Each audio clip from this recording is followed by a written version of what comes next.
زمین پر لوگ لڑتے تھے، جائیداد پر لوگ لڑتے تھے، خاندانوں پر لڑتے تھے، یہاں تک کہ گھوڑے کے دوڑانے پر لڑتے تھے، مردے کے لانے پر لڑتے تھے، زمین کی ایک ایک انچ زمین پر لڑتے تھے، مظلوم کو مارا جاتا تھا، غریب کو مارا جاتا تھا، عورت کو تسلیم نہیں کیا جاتا تھا، بچی پیدا ہو جائے اسے زندہ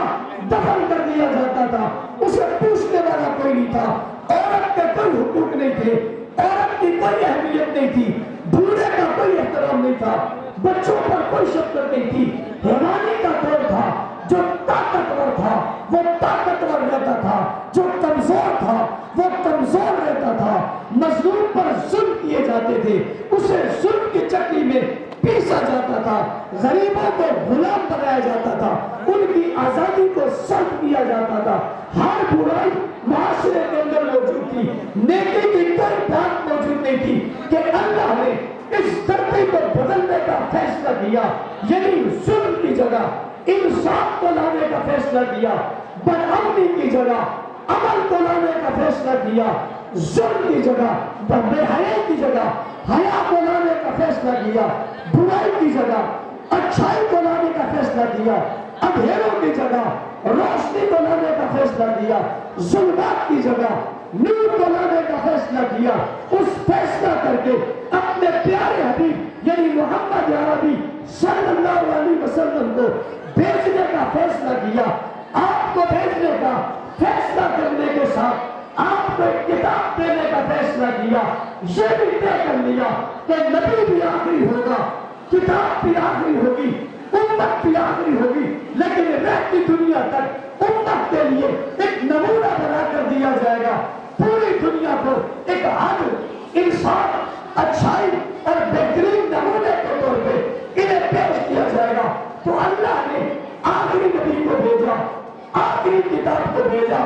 ساتھ ساتھ آخری امت کو بھیجا، تاکہ اس دنیا کی کائر کو، حیثیت کو، کیفیت کو تبدیل کرے۔ پھر دنیا نے دیکھا اللہ کے رسول آئے، اللہ کے رسول کلام اللہ کے ساتھ آئے، آپ نے دنیا میں تبلیغ کی، واعظ کیا، دنیا کی حیثیت اور کیفیت کو بدل ڈالا۔ سب سے زیادہ بگڑے ہوئے علاقے کا نام مکہ مکرمہ تھا، جہاں قانون کوئی نہیں تھا، ضابطہ کوئی نہیں تھا، حکومت کوئی نہیں تھی، دستور کوئی نہیں تھا،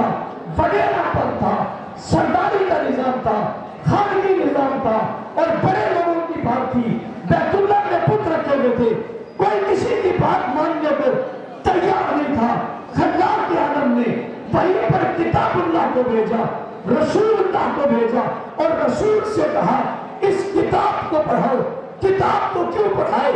میری طرف توجہ کرنا، میں کم وقت میں آپ کو خوبصورت عنوان دینے لگا ہوں۔ کتاب وہ تھی جس کتاب میں ہر چیز کا علم دے دیا، قیامت کا علم بھی کتاب میں ہے، جنت کا علم بھی کتاب میں ہے، دوزخ کا علم بھی کتاب میں ہے، دنیا کی باتیں بھی کتاب میں ہے، آسمان کی بناوٹ بھی کتاب میں ہے، زمین کے بچھنے کا ذکر بھی کتاب میں ہے، سورج کے بننے کا ذکر بھی کتاب میں ہے، ستاروں کا ذکر بھی قرآن میں ہے، رات کا ذکر بھی قرآن میں ہے، دن کا ذکر بھی قرآن میں ہے، تورات کی بات بھی قرآن میں ہے، زبور کی تصدیق بھی قرآن میں ہے، انجیل کی تصدیق بھی قرآن میں ہے، آدم علیہ السلام کا ذکر بھی قرآن میں ہے، نوح علیہ السلام کا ذکر بھی قرآن میں ہے، داؤد علیہ السلام کا ذکر بھی قرآن میں ہے، یحییٰ علیہ السلام کا ذکر بھی قرآن میں ہے، ابراہیم علیہ السلام کی بات بھی قرآن میں ہے، نمرود کے واقعات بھی قرآن میں ہے، فرعون کے ظلم کی بات بھی قرآن میں ہے، اور جناب فرعون کی حکومت کی بات بھی قرآن میں ہے، قوم عاد کی بات بھی قرآن میں ہے، قوم ثمود کی بات بھی قرآن میں ہے، دنیا سے پہلے کی باتیں بھی قرآن میں ہے، کائنات بننے کے بعد کی باتیں بھی قرآن میں ہے، کائنات ختم ہوگی اس کی باتیں بھی قرآن میں ہے، محشر کی بات قرآن میں ہے، ذوالفقار کی بات قرآن میں ہے، آخرت کی بات